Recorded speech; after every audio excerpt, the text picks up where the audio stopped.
Those AVID elective classrooms they're motivational. They're filled with students that have made a commitment. You know what? I could be taking study hall. But I've made a choice because my teacher said, if I do this, then this will happen and I will get into a higher level course. I might have a better opportunity for a college or scholarship because I've taken higher level classes than I would have in the other way.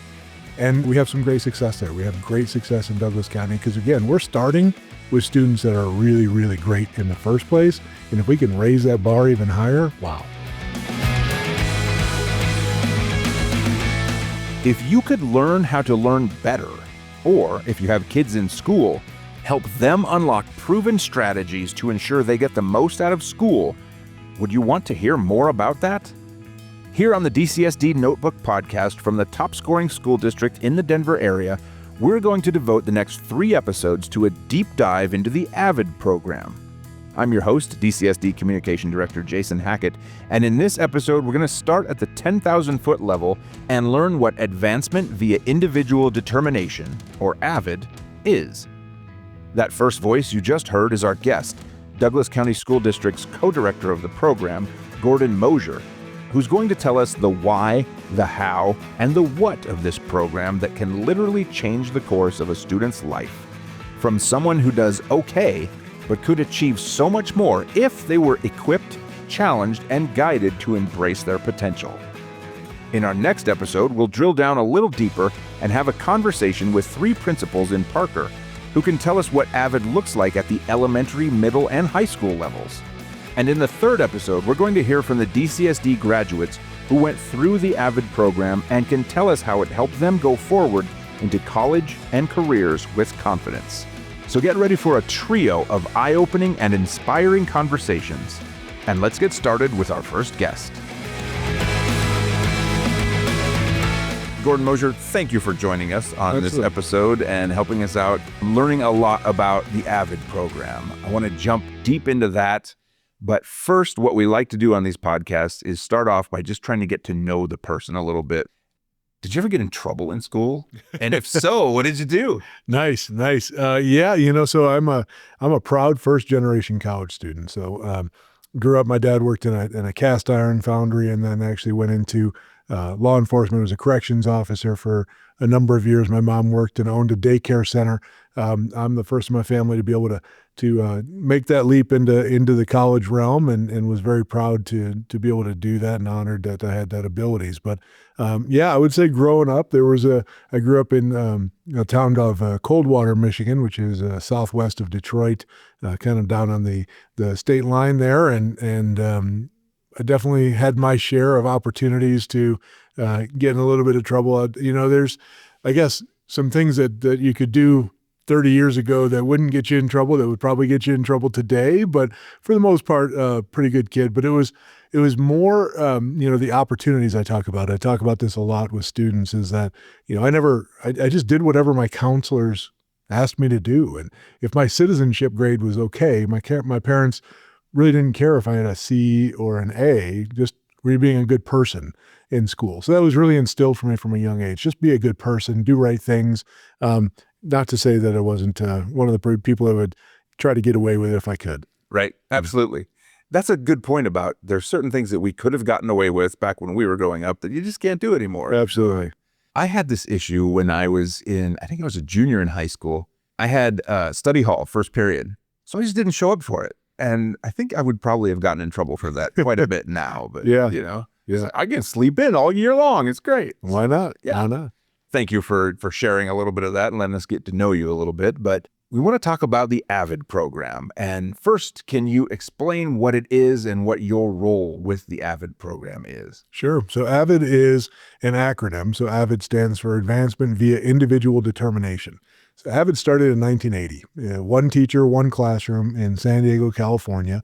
Her name was Mary Catherine Swanson, and Mary Catherine was a AP English teacher at Claremont High School. So it was a kind of a upper echelon school in San Diego County. And in 1980, they were still desegregating some areas of Southern California. So he's talked about busing in students from other neighborhoods surrounding Claremont. And there were some teachers and educators in that facility that said, I don't know if those students who didn't grow up in our area could be successful and can do the level of work that we do here. And Mary Catherine was very clear and said they can if we teach them the executive functioning skills and essential skills that we call them now of note-taking and critical thinking and writing and intellectually and working with other people in a productive way. If we teach them how to do those things, any student can be successful in any level of rigor as long as we give them tools.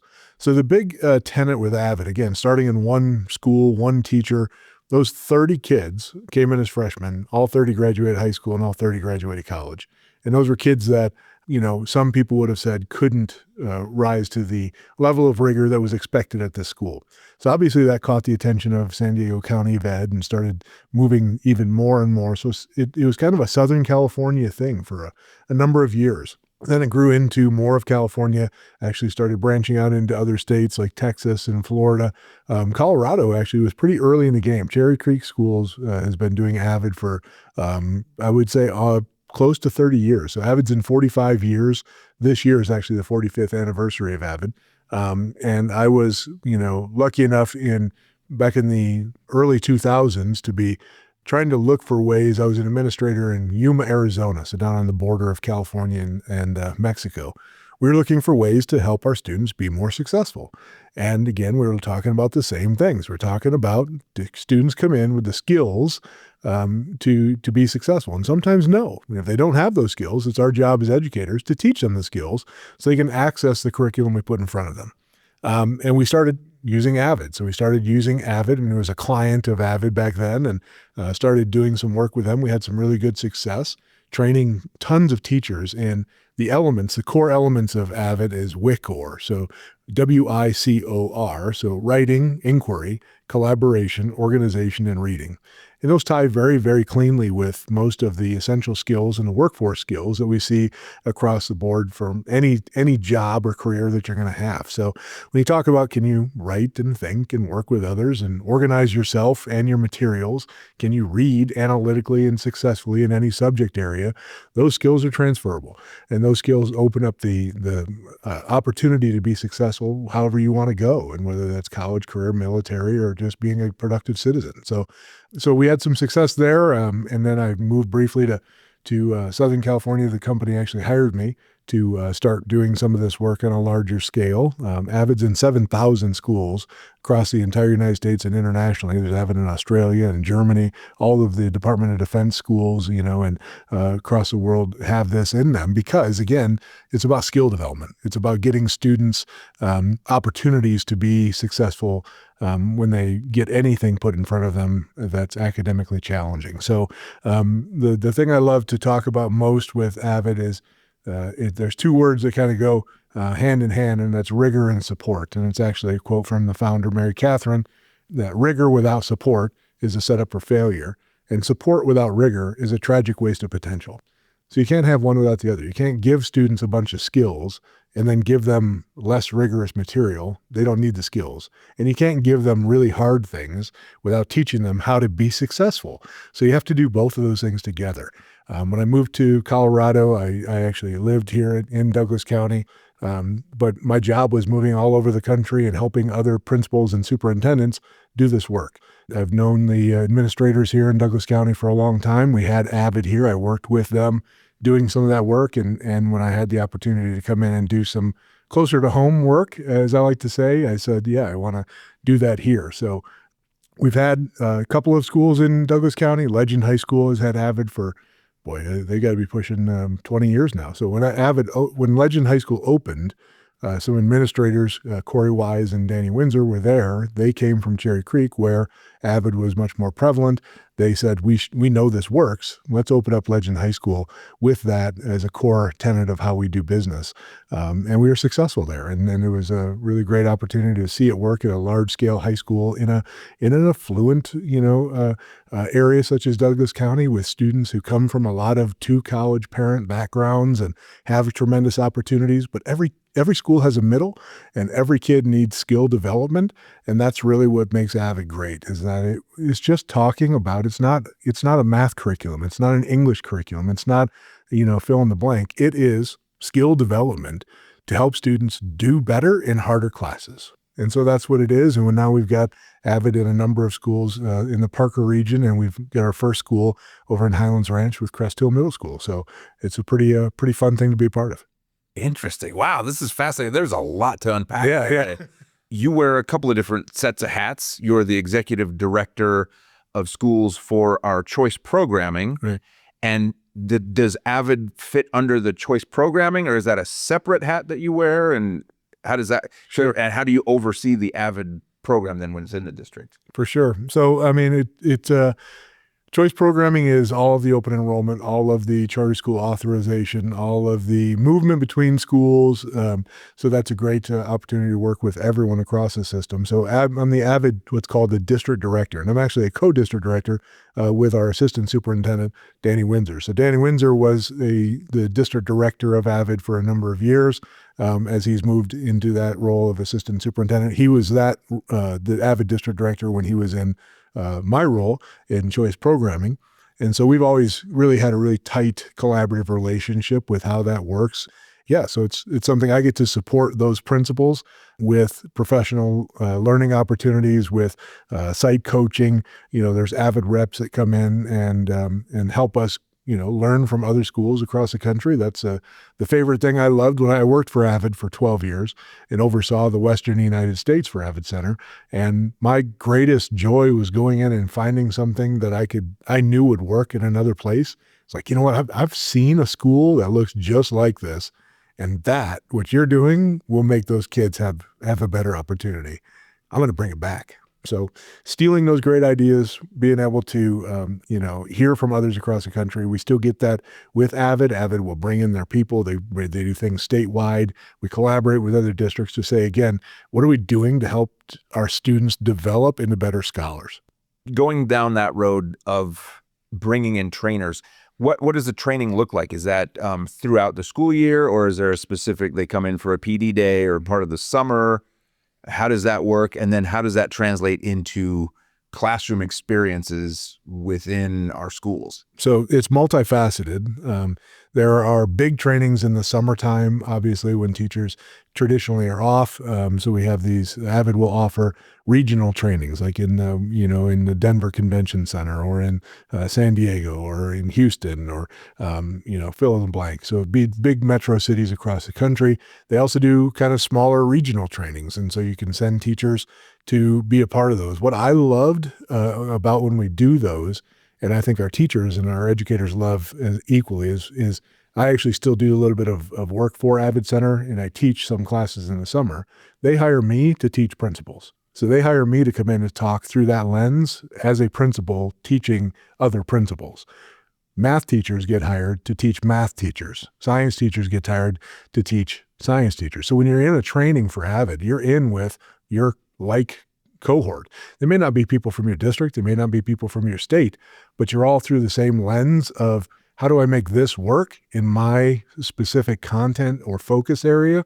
And then how does that translate to my kids when I get back to my school or my district? So it's kind of multifaceted. There's big trainings, there's medium size, there's small, and there's in-house trainings. We had a training earlier this year at Cimarron Middle School. Cimarron's not an AVID school. Meaning they're not an AVID contracted school. So there's a contract that you pay and, set up to have access to other things. But because we have that contract as a district, AVID says, well, good, let's train your teachers.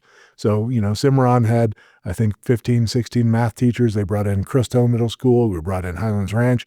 Again, Highlands Ranch doesn't have AVID, but okay, great. We still want to get good things for kids. Legend sends some teachers over. Pondo sends some teachers over. So we have that great opportunity to have just world-class professional learning, either here in our district or moving outside and going somewhere.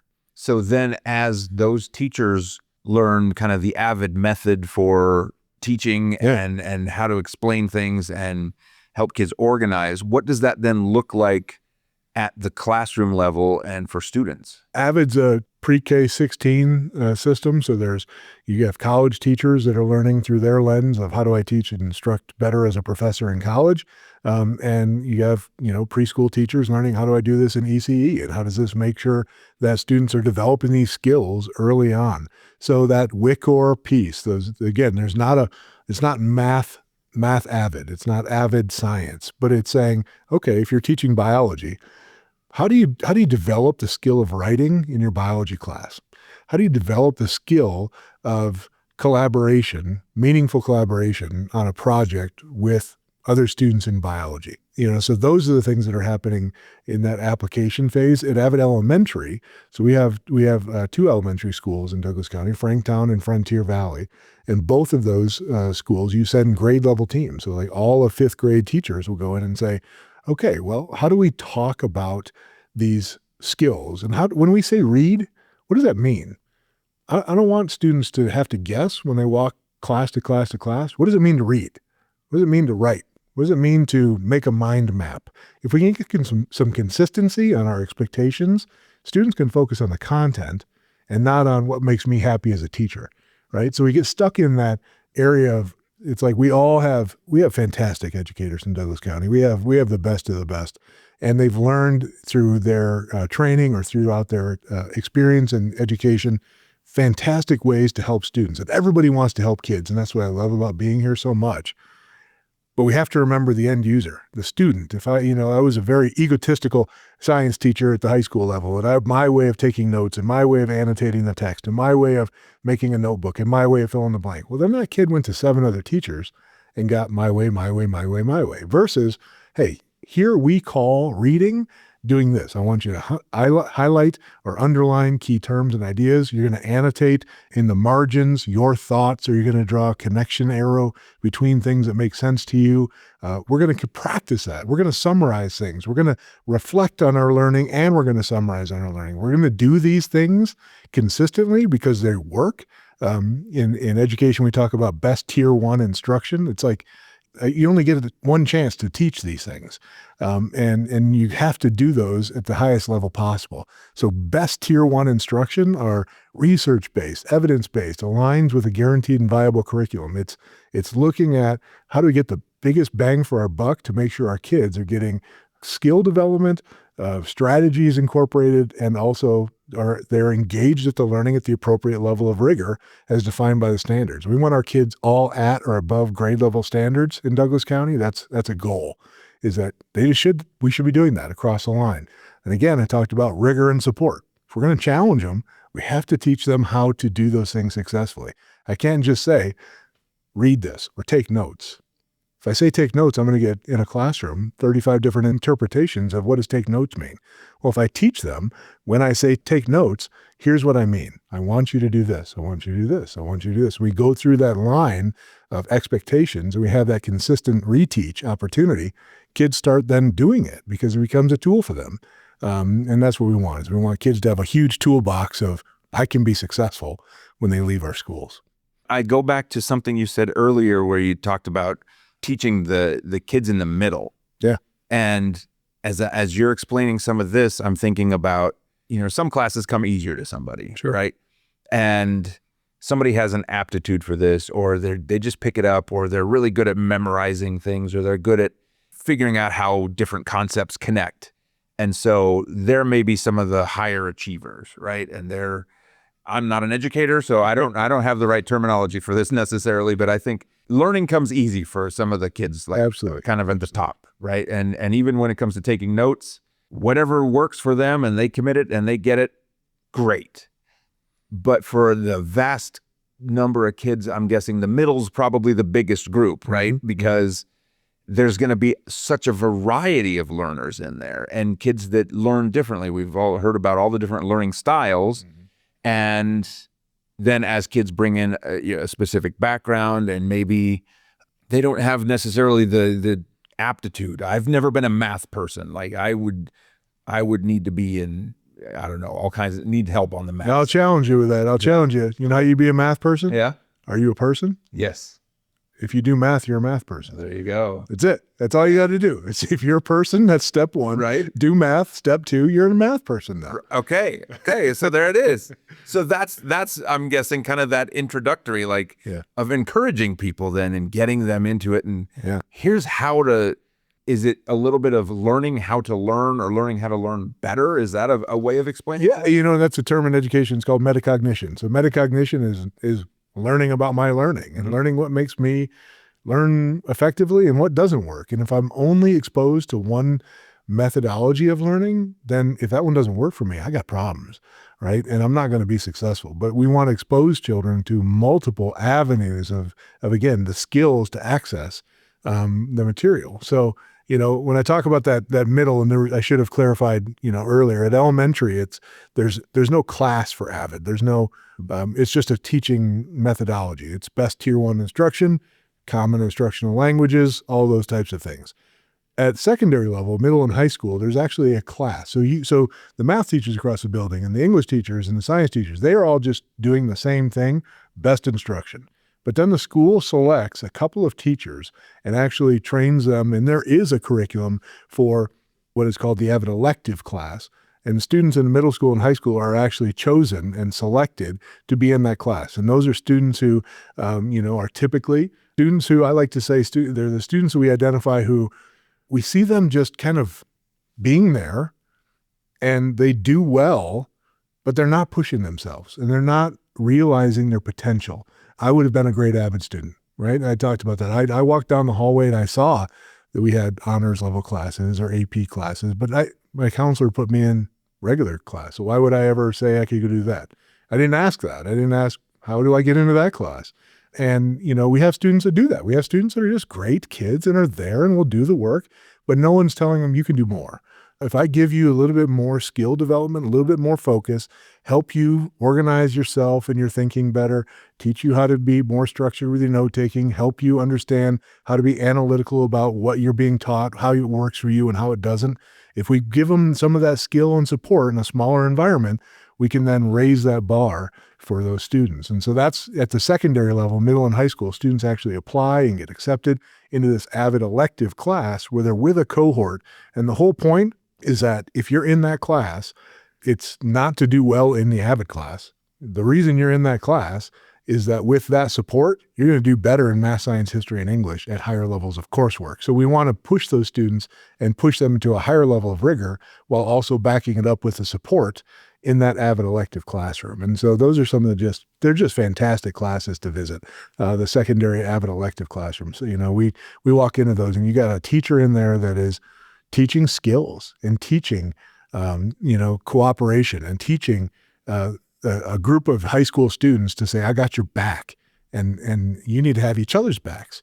And you got to all push each other towards a common goal of getting your name up in the lights. And how are you going to get there? It doesn't just happen. So those AVID elective classrooms they're motivational. They're filled with students that have made a commitment. You know what? I could be taking study hall. But I've made a choice because my teacher said, if I do this, then this will happen and I will get into a higher level course. I might have a better opportunity for a college or scholarship because I've taken higher level classes than I would have in the other way. And we have some great success there. We have great success in Douglas County because, again, we're starting with students that are really, really great in the first place. And if we can raise that bar even higher, wow, we really get it there. One of the things I learned about from a previous district where I worked, I didn't dig in too deeply on learning what AVID was, unfortunately, because my kids probably could have benefited from it, right? But one of the things I learned about is maybe the O part of WICOR, the organization, and that note-taking you mentioned, and Cornell notes. Yeah. What I saw from that blew me away because I was like, if I had learned how to do that, sure, holy cow, I could have gotten college paid for it probably. Absolutely. I mean, I talk all the time about, I used to do national conferences on how to do Cornell notes. So Cornell notes is one element of focus notes. So we teach in AVID, focus notes is the umbrella. Under that, you have 2-column notes and 3-column notes and mind maps and thinking maps and webs, and you have Cornell notes. Cornell notes is the Cadillac, but sometimes, you know what, we got to drive the rusty Ford Escort before we can get in the Cadillac, right? So you got to teach those students in our elementary babies that they're not learning Cornell notes. They're not learning that, but they're learning elements of focus notes that will lead to that someday. And we also teach our teachers that, you can't always say Cornell notes is the best method of you taking notes. What is the outcome? If the product that I'm trying to get my students to get to is that they're going to be doing a philosophical chair, the debate, we call it a philosophical chair. So if we're going to get to a debate scenario, why would I have the students take Cornell notes? Why not make them do a Venn diagram where they've got opposing thoughts, things that align, common elements in the middle, that lends itself to the product of having a debate, right? So we want to teach them a T-chart. If I'm going to do if the product is, the outcome is I'm going to make a persuasive essay, then I should be making a T-chart, or I should be doing a thinking map where I'm outlining these things. Notes as a concept is using, again, the right tool to do the right job. I'm not going to go out and cut steel pipe with a miter saw typically, because that's not the right tool for the right job. But if I know what the outcome is, and I've got a whole toolbox of all these different ways to do notes, when a kid goes into college or goes into the workforce, they're going to say, I have a tool for that. I know how to do this. So that's that skill development we talk about. And we talk about this not just in AVID, but across the system. Essential skills, it's one of our elements of our strategic plan, right? How are our students getting the skills we know they're going to need? I just keep thinking about the idea of organizing your thoughts as you're learning the concepts. You're being taught something, and whichever type of notes you're taking, part of that is taking the notes, and it's the writing it down that helps you kind of commit it to your memory, right? So you understand it as you're taking it down. But if you know how to organize it as you're taking it down, that helps you understand it and comprehend it better. And the more tools you have, to your point, the more tools you have for this type of notes and that type of notes, depending on what the subject matter is, then it cements it in your mind. And then when you go back to review it, it all makes sense then, because it's all organized the way you need it to be in order to take it further and scaffold it up and learn the next concepts. Yeah. I mean, think back, were you ever taught how to take notes? Do you remember being taught how to take notes? No. But do you remember maybe typically our first exposure, I would say in my experience, is in a history class where, back in our days, it was the overhead projector up on the board, right? But it was outline notes. You had A1, you just write whatever's on the board. The teacher put it on the board, I would write it down, right? That was our method of that. And then when would you go back and when would you review it? And that's paramount in what's known in AVID teaches is the curve of forgetting, right? So we do this all the time, right? You learn things throughout the day and your brain makes a decision of, is it important or not? And it's going to throw it away. If you don't go back and revisit it multiple times, your brain still throws it away. There's a famous thing, you see it on T-shirts. It's up, up, down, down, left, right, BA, start. Okay, well, that's a Konami Nintendo code from back in the 80s that got you unlimited lives or things in certain games. And so how do I remember that? Because I did it 1,000 times. I did that over and over. Well, we want students to not do it 1,000 times, but we want them to have that frame to go back and review meaningfully, not just bleed highlighter on the page and make everything be important, but to really start to understand what's important. Teacher talked about this on the board. The teacher wrote all this stuff. And now what do I need to write down in my notes to make my notes a learning tool? My thoughts, we do all the time. We want to encourage thought. We want to encourage them to talk to someone else. And they talk to someone else. That's where the magic's happening. But if I don't write it down, my brain says, wasn't important. Move past it. Focus on up, up, down, down, left, right, left, right. Don't get back to that. So your brain, it has to go back and you have to revisit those. And so that's another thing that those students are doing in that AVID elective class. And so they're coming back in and reviewing notes and getting together and summarizing. You know what? Let's walk into class and say in chemistry or, in English class, we took these notes. Well, what did you think was important? What do I think is important? How does that apply to where I think this is going to go? What's going to be on the test? What do we think is going to be on the test? Where should we focus our energy? All those things get us to a point of being more confident in our learning. And so that's what we really want is, again, skill development that leads us to be more confident in harder things. And it keeps adding up to more learning, and those conversations that they must have in those classrooms unlocks a little bit more of that because they get the perspective of their peers. Right. It's not just the sage on the stage telling them exactly how it is.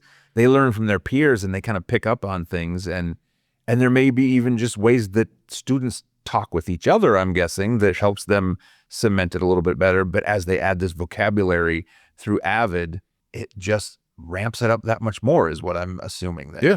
And I mean, just confidence and taking the apprehension out of being able to take a risk. I had friends in college that dropped out of college because they would not get up in front of a class and give a speech. There is zero chance I'm standing in front of a class full of 400 people and giving a speech. And I know adults today that probably would refuse to do that, right? So we do those things. We do those things with students. We do them in small groups and make it safe. And we have them talk with a group of 7 friends of, you know what, here's what I thought was important. This is what I took away with it. That's a huge risk. That's a huge risk to stand up there. And then when you get to the point, holy cow, where you say, here's what I thought was important, but here's what I didn't understand. Now, wow, think about the level of ability to stand in front of a group of friends and say, I didn't understand it. Can you help me? Right? That's a skill. And that transfers into the workforce. I used to make a joke with students, and I still do today with teachers, right? If a teacher walks into the principal's office and says, I don't get it. Okay, great. What don't you get? But we do that with our students. We allow our students to say, I don't get it. And then it's the same question. Well, what don't you get? Show me what you don't get. Help me understand where, what did you understand? So we teach an AVID and the AVID tutorial model in the secondary classes for the students to actually come in with their point of confusion. So they come into a peer group and say, here's the problem that I got on my homework. Here's what I understand. Here's how far I can get to by myself. But what I'm stuck at is here.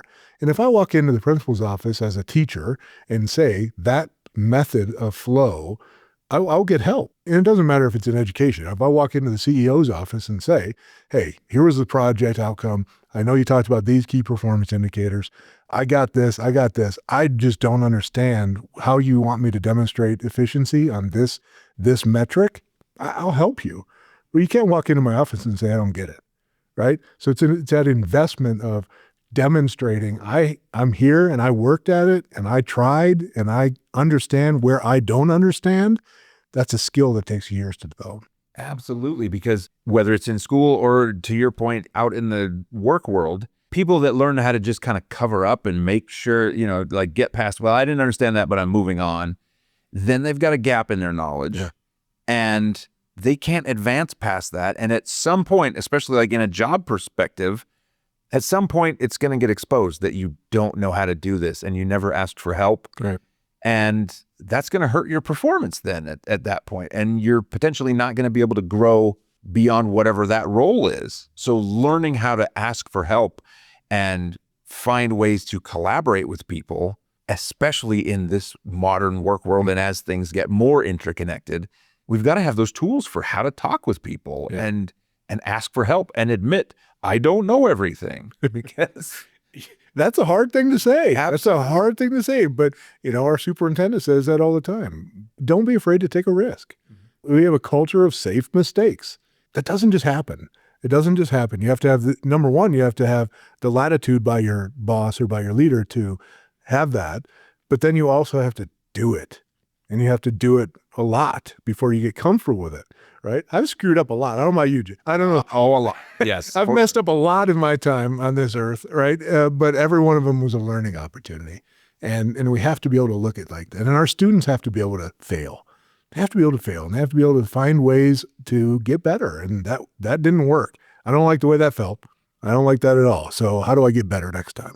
This is fascinating. Why I feel like I could ask a ton more questions. I want to honor your time. Is there anything that I did not ask about that is really key and core to people understanding what AVID is, just from the kind of the big 10,000-foot view? I would say that from the high view, looking at AVID again, AVID it's twofold. The first aspect is just best instructional strategies. Teachers using the best research-based strategies in helping students develop skills. Skill development is paramount. Skill development, and so it's kind of like trying to get to a place where a science teacher like myself doesn't say I'm a science teacher, but I teach writing, thinking, collaboration, organization, and reading. I teach those things. I use science to do it. I use math to teach writing. I use math to teach reading. So using your subject to teach skills is just very, very important, right? And we can't be, like you said earlier, the sage on the stage. We try to be the guide on the side, right? Who's doing the talking is who's doing the learning, and how are you getting your students engaged in the learning and making it relevant, because students get really good at just being there and going through steps. I know what's going to make you happy as a teacher, and I'm just going to do it. And I'll leave here today, and I'll go home and I'll do what I want, and I'll come back tomorrow and I'll do exactly what you want me to do to make you happy again. And then we have some gaps in performance because the student did the work, but did it matriculate then to the test? And did they really inherently understand it? And did they grapple with it enough to be comfortable with it? So that's what those safe places to make mistakes and the ability to work through problems collaboratively and to engage in academic talk with each other. Think about how long did it take in class today before you got to share your thinking on what you were learning? That's important. We have to be able to do that. We have to be able to process through. So tier 1 instruction, best practice, that's number one. We talk in Douglas County, again, we have a focus on rigor and rigor at the appropriate level of performance as defined by the grade level standards. We want every kid at or above grade level. It doesn't matter if you're at or above grade level. Skill development is going to help you keep moving. We want to keep moving students. We want to keep growing students. So that's number one. Number two is that at secondary level, you have that secondary AVID elective classroom where students apply. It's a cohort of students who are coming together, typically, like 2 at a grade level. So if you're in a 6, 7, 8 middle school, there might be 2 6th grades, 2 7th, and 2 8th. And those students, the hard part is they're making a choice. They're making a choice to take a harder class. Well, you know what? I could be taking no shade at all. I could be taking art or PE down the hall, and there's not going to probably be a lot of homework. There's not going to be stand in front of your friends and tell them how you don't understand this problem. Review your notes. There's not going to be those extra layers of work.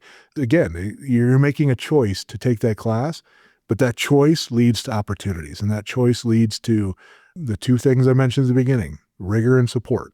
We want the students to be challenged, and we want them to have this toolbox where they walk in and say, I can do it, and I'm going to feel confident doing that work. So that's what I would say is, we have great opportunities with AVID in the district. It's not all for just first-generation students or students who come in with lower SES or, fill in the blank with whatever we want to say. I think it's so telling. You look across the country, you look at what works. Meaningful connections with talented teachers, that's what works. And we have talented teachers here in Douglas counties. We have meaningful interactions with students. And AVID is just one of those things that we have found as a district that really help our teachers develop so that our students can be more successful. I keep thinking about, you go back to yourself in school and you think about your kids and opportunities where they could have been pushed a little harder, or we could have pushed ourselves a little harder, or figured out a way to navigate a subject matter that we told ourselves we weren't good at, like math, right? Yeah.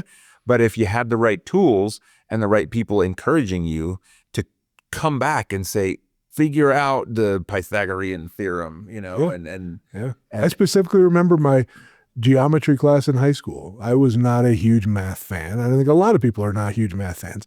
My geometry teacher was the baseball coach. And I was an outdoor person. And when we got to go out and calculate the amount of sod that we needed to buy in order to resod the baseball field, now that's cool. I'll play with this, right? Sure. And we have teachers doing that all the time. Right.